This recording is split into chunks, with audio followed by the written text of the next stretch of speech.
As the family prepared to return to their shop's front room, Lyra lingered behind. The child's body pulsed with curious pink light as she studied Sunmay. "I've never met a human before. Will you tell me about Earth?" Before Sunmay could answer, station alarms began blaring. The search for the crashed ship's pilot had begun. But as she looked at the crystalline family who had risked everything to help her, Sunmi felt something she hadn't expected to find on this hostile station: hope. The Krill family had no reason to help her, yet they had chosen to show kindness to a stranger, a human, no less. As security forces marched past the shop, Sunmi realized she had found not just refuge, but perhaps something even more precious: friends. The days following Sunmi's arrival brought unexpected changes to the storage room of the Krill family shop. Tix, the youngest of the crystalline children, spent every free moment watching the human with unabashed curiosity.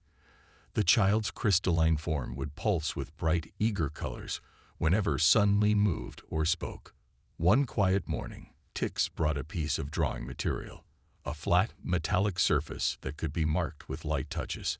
The child sat cross-legged on the floor, beckoning Sunmi to join. With careful movements, Tix began to trace patterns that glowed on the surface. Sunmi watched as simple shapes emerged: circles, lines, and what appeared to be a rough drawing of herself. She smiled and took the offered drawing tool, adding details to the image. Tix's entire body lit up with delight, casting rainbow patterns across the storage room walls. They developed their own language through these drawings. Sunmi would sketch Earth animals, and Tix would respond with alien creatures from their home world. The metallic surface filled with their shared artwork, a bridge between their different species. Vox, the middle child, noticed their growing connection and began joining their sessions.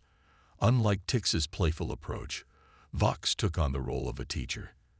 The child taught Sunmi how their species communicated through crystal song, vibrations that traveled through their mineral bodies, creating complex harmonies of light and sound. "Watch," Vox would say, body humming with a gentle frequency that made the storage crates resonate. "Each color has its own song. Blue for calm, red for danger, purple for decision." Sunmi learned to recognize the subtle differences in their crystal songs. She couldn't replicate them, but she began to understand the complex language of light and vibration that the Krill family used. When Vox successfully taught her to interpret a simple greeting sequence, the child's body blazed with proud golden light.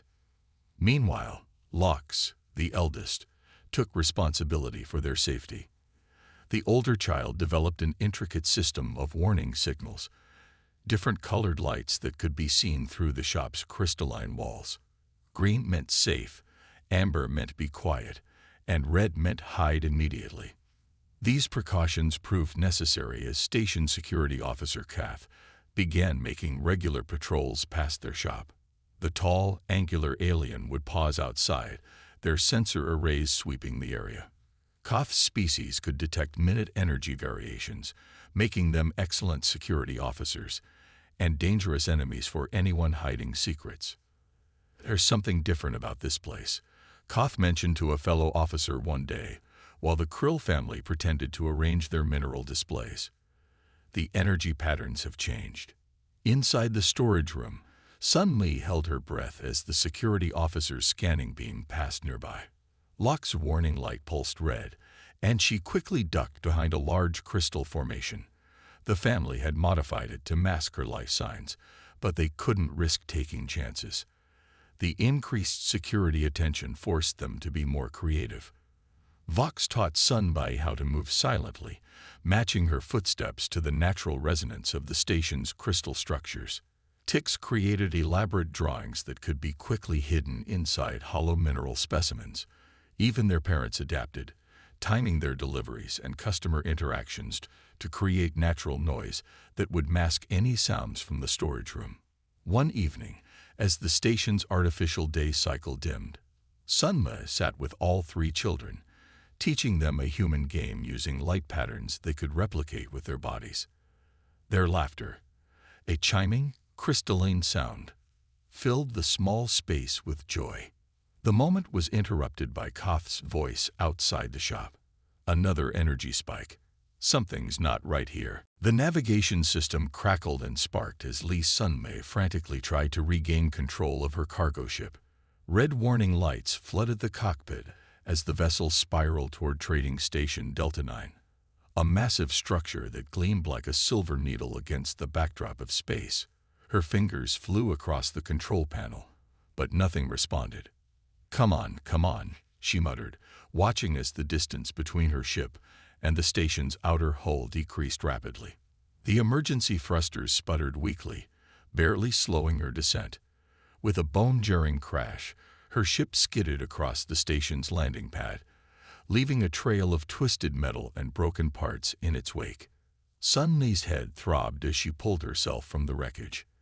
The artificial gravity on the station felt strange after months in space. She stumbled, catching herself against a cargo container. That's when she saw the sign.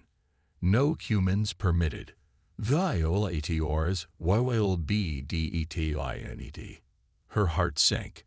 Trading Station Delta 9 was infamous among human pilots for its strict anti-human policies. The station served as a hub for multiple alien species who viewed humans as dangerous and unpredictable. Being stranded here was possibly worse than dying in a crash. The sound of approaching footsteps sent her diving behind a stack of crates. Through a gap, she watched as a family of crystalline beings walked past. Their bodies seemed to be made of translucent minerals that caught and reflected the station's lights in rainbow patterns. The smallest one, clearly a child, stopped and turned its faceted head toward her hiding spot. "Lyra, come along," called one of the adults in a voice that sounded like wind chimes. But the child didn't move. Instead, it took a step closer to the crates. Suddenly held her breath, pressing herself further into the shadows. The child's crystalline body began to pulse with soft blue light. "I see you," the child said in surprisingly clear standard English. "You're hurt." Sunlit froze, unsure whether to run or respond. Before she could decide, the entire family had gathered around her hiding spot. The two adults, their bodies glowing with cautious amber light, peered down at her. "A human," said the taller one, its voice resonating like struck crystal. "Knox, we should call station security." The other adult, presumably Knox, knelt down to get a better look at Sunmai. Its crystalline form shifted colors, moving through shades of green and blue. "Riza, look at her injuries. She needs help." Sunmi touched her forehead, her fingers coming away bloody. She hadn't even noticed the cut in her panic after the crash. The third child, middle in size, spoke up. "Father, the security forces will put her in detention. You know how they treat humans here." Knox's crystalline body pulsed with decisive purple light. "We can't leave her here. Our shop has the storage room in the back. No one ever checks there." "It's too dangerous," Riza protested, but her colors had shifted to a softer, more sympathetic blue. "If we're caught harboring a human." The smallest child, Lyra, reached out and touched Sunmi's hand. The crystal surface was warm and vibrated slightly, sending a gentle tingling sensation up her arm. "She's scared, Mother. Like the wounded creatures Father helps in his shop." Sunmi found her voice at last. "Please," she whispered. "I won't cause any trouble. I just need time to repair my ship and leave." The family's colors swirled in what appeared to be a silent conversation. Finally, Riza's form settled into a resigned purple hue matching her husband's. "Very well, but we must move quickly. Security will be here soon to investigate the crash." With surprising strength, Knox helped Sunmi to her feet. The children formed a protective circle around her, their crystalline bodies partially obscuring her from view. They hurried through the station's corridors, past shops and trading posts run by various alien species. Sunmi kept her head down, painfully aware of how much she stood out. The Krill family's shop was modest but well-kept, filled with shelves of minerals and crystals. They rushed her through to a back room, packed with storage crates and mineral samples.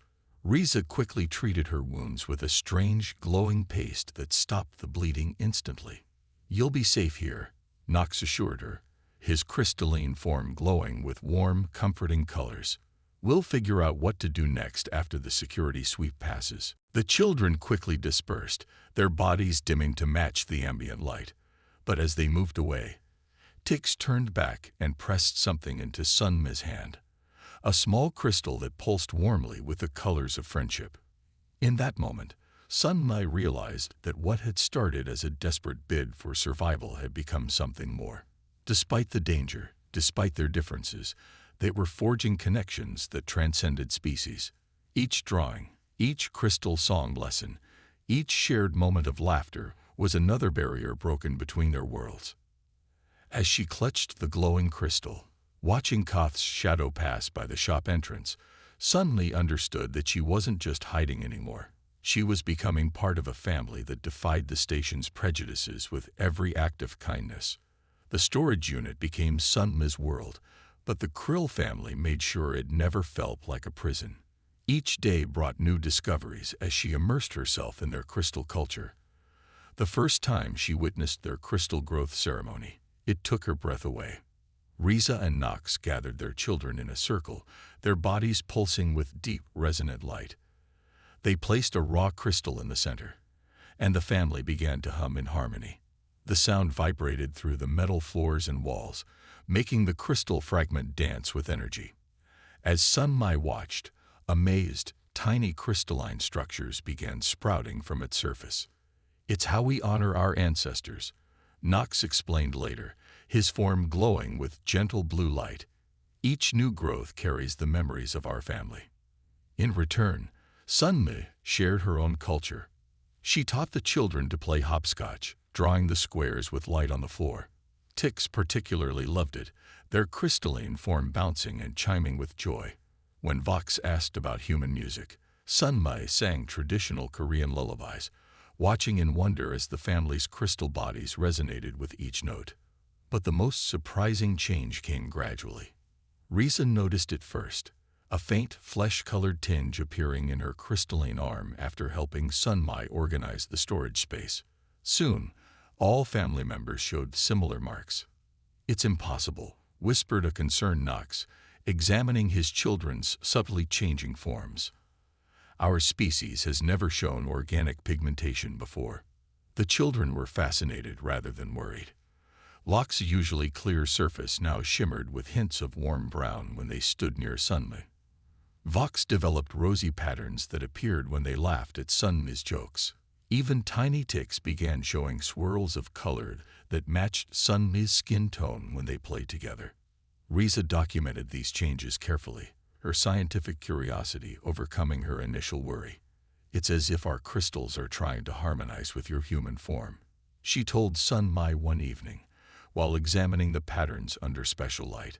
The family adapted their daily routines to include Sunmi more fully in their lives.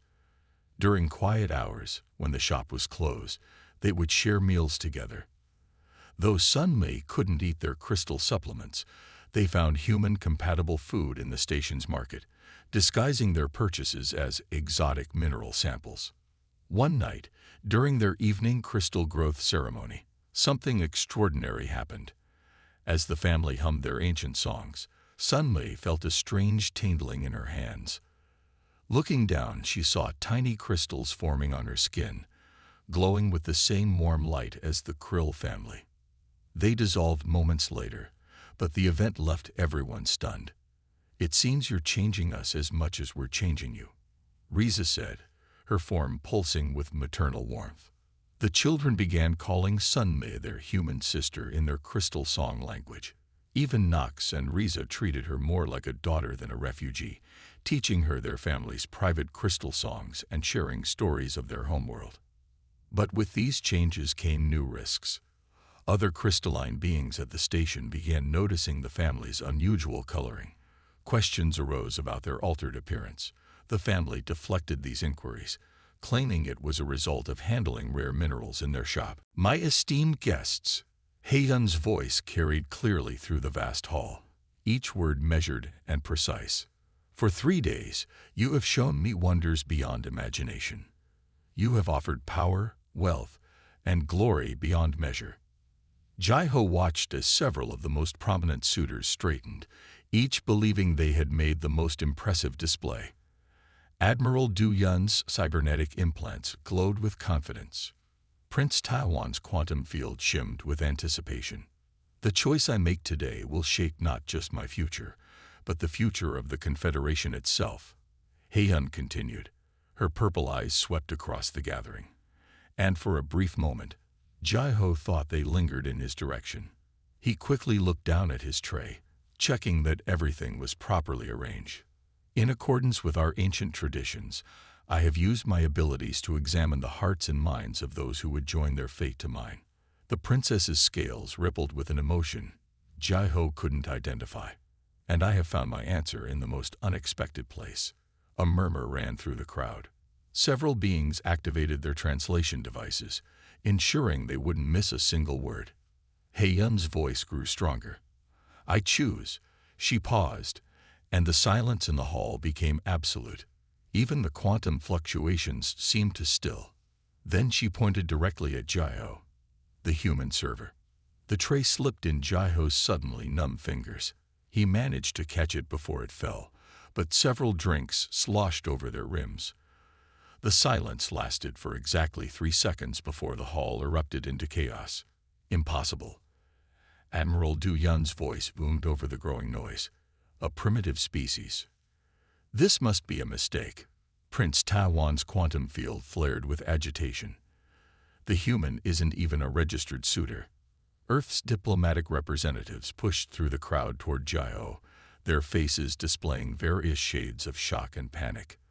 The head diplomat's universal translator was already smoking from rapid emergency communications. Jai-Ho stood frozen, his mind unable to process what was happening. He became aware of Princess He-Yun descending the ceremonial stairs, moving directly toward him. The crowd parted before her, some beings physically pulling back as if her decision might be contagious. Jai-Ho Park, she said his name perfectly, without need of translation. Will you accept?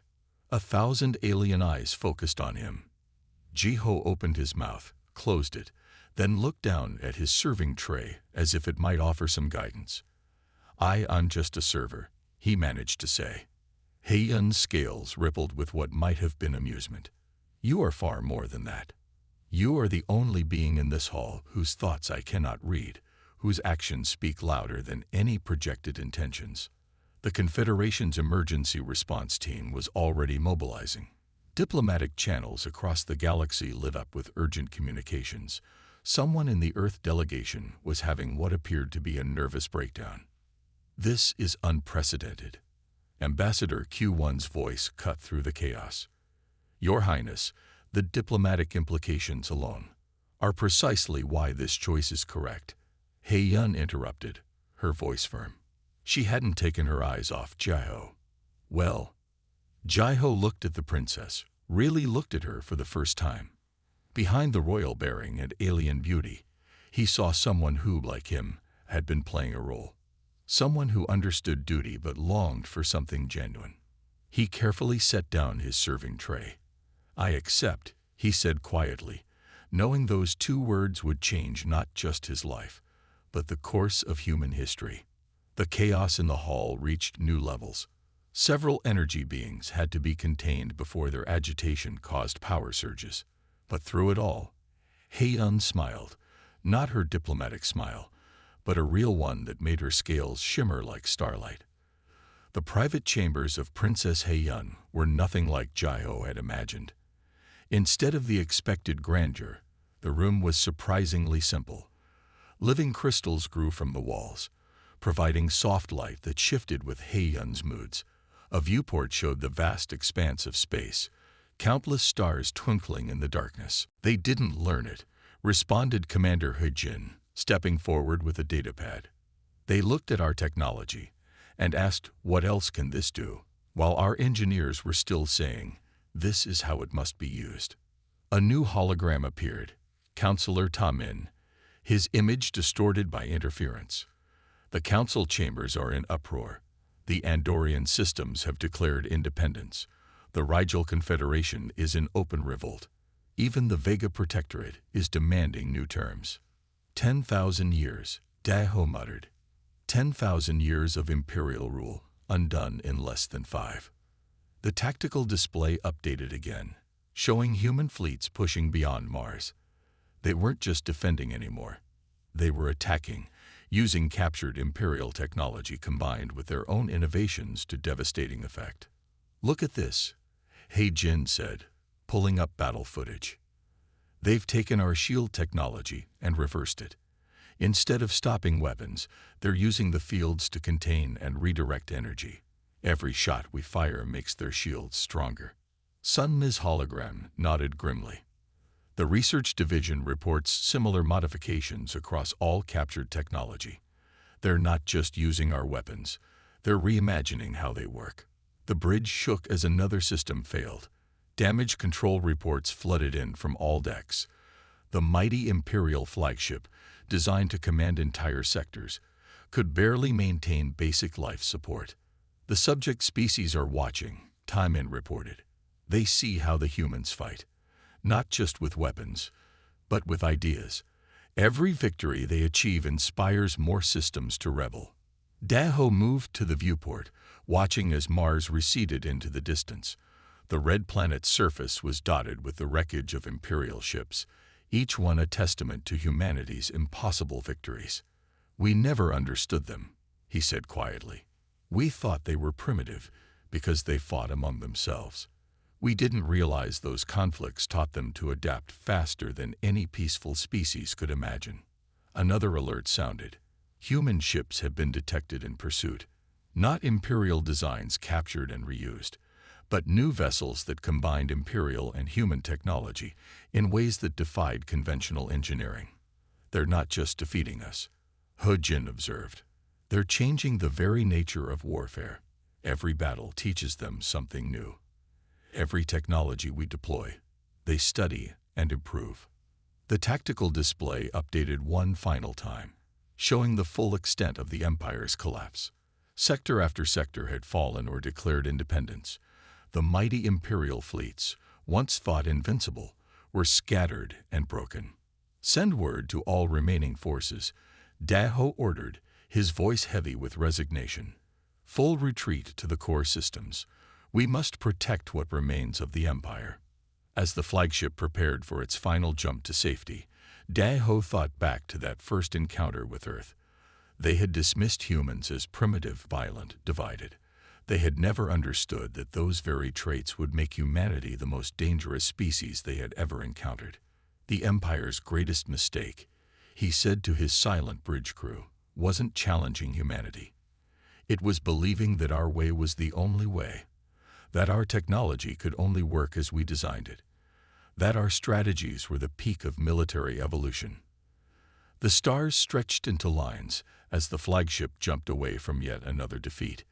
Behind them, humanity continued its advance, not just conquering Imperial space, but transforming it.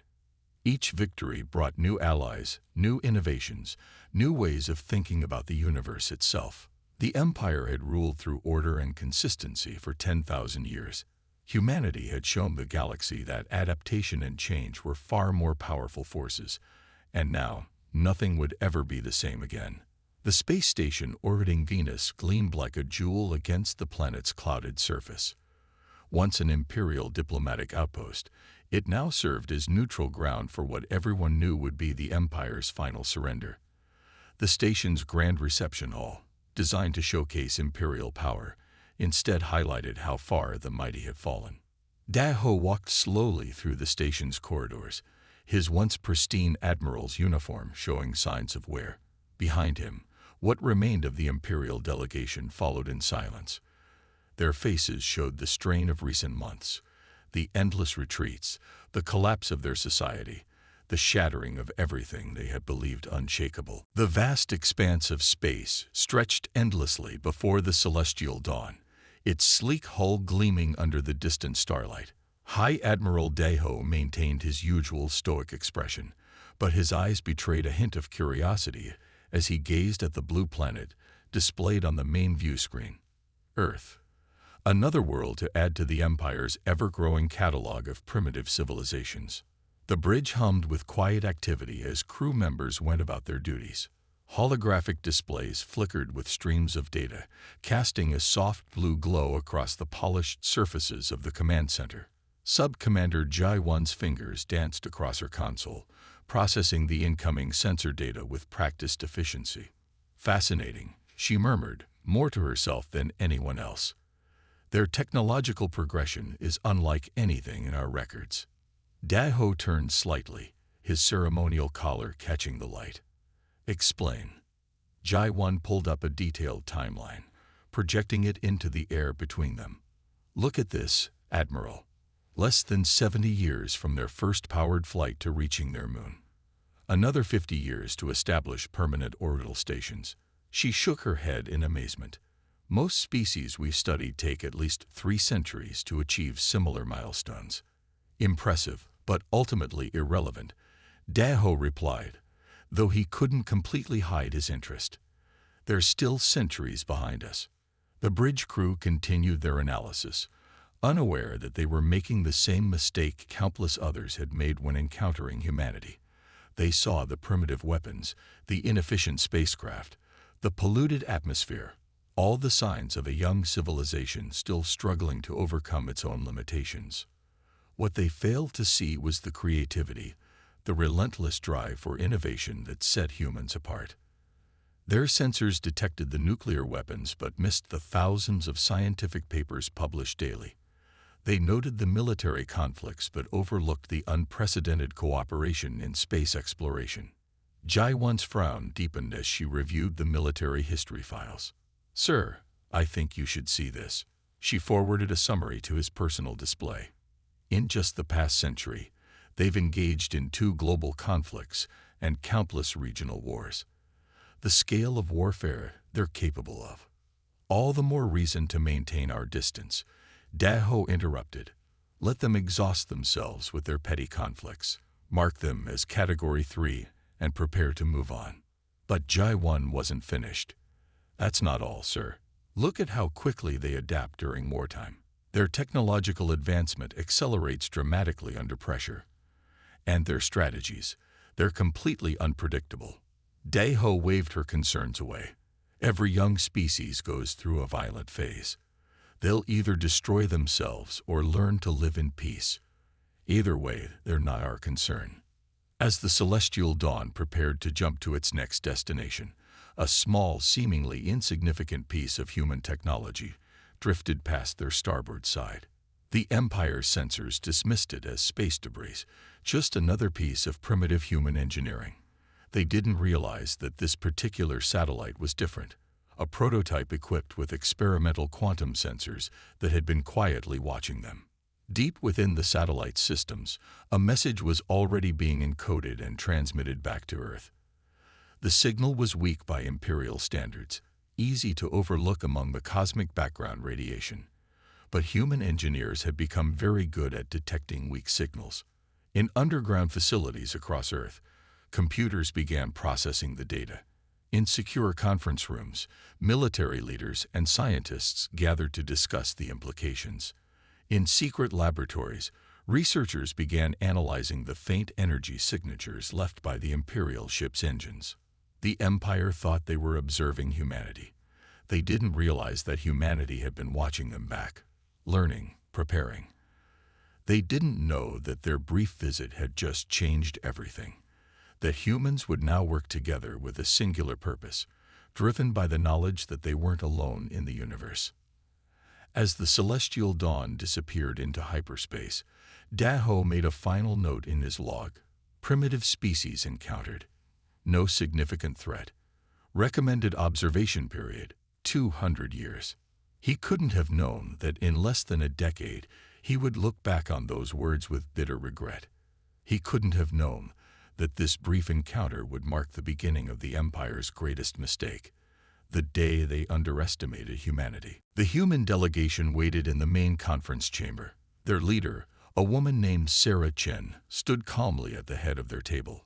Her simple dark suit contrasted sharply with the ornate Imperial uniforms, Yet somehow she commanded the room's attention without effort. 3 years ago, Daho began, his voice steady despite the weight of the moment. We came to your world believing we had found another primitive species to guide into our empire. We saw your wars, your divisions, your seemingly chaotic development of technology. Sarah Chen watched him with patient eyes, her hands folded quietly on the table. Around her, the human delegation. Scientists, military leaders, diplomats from a dozen nations maintained the same calm demeanor. We underestimated you, Daho continued.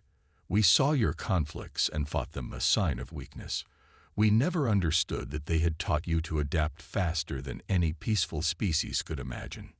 One of the Imperial counselors shifted uncomfortably. Through the chamber's vast windows, they could see Earth ships patrolling nearby. Not captured Imperial vessels, but new designs that merged human innovation with Imperial technology in ways that still confounded their best engineers. You saw what you expected to see, Sarah replied, her voice carrying easily across the chamber. You looked for weakness and found it. You never thought to look for strength in our differences. Daho nodded slowly. We thought technology could only work one way, our way. You showed us how wrong we were. Every device we used against you, you not only understood but improved. You saw possibilities where we saw only rules to be followed. The chamber fell silent as memories of recent battles hung heavy in the air. The Empire's mighty fleets, broken by weapons that should not have worked. Their impregnable fortresses, fallen to strategies that violated every principle of proper warfare. Their perfect order, undone by humanity's endless creativity. The terms we offer are fair, Sarah said, sliding a datapad across the table. The Empire will be dissolved, but its people will not suffer. We propose a new galactic federation, where all species have equal voice and representation. Daho picked up the pad, though he already knew its contents. The empire that had ruled for 10,000 years would cease to exist, but something new would rise in its place, something that combined imperial stability with human innovation. Your species has taught us much, he said finally, about adaptation, about the strength found in diversity, about the danger of believing there is only one right way to do things. Through the windows, they could see Venus gleaming. Around the planet, ships from a dozen species moved freely, former imperial vassals, now working alongside humans as equals. The sight would have been unthinkable just years ago. The peace terms are acceptable, Daho declared, pressing his palm to the datapad. Around the chamber, other imperial representatives did the same, each touch marking the end of an era. As the formalities concluded, Sarah approached Daho privately. Your people have much to teach us as well, she said quietly. Order, stability, the preservation of knowledge. These are valuable things. We don't seek to destroy what you've built, only to help it grow in new ways. Daho looked at her with new understanding. The humans hadn't just defeated the Empire. They had shown them a different way to see the universe, a way that embraced change, that found strength in diversity, that saw rules as guidelines rather than chains. As the delegations prepared to depart, Daho took one last look at the Earth ships outside.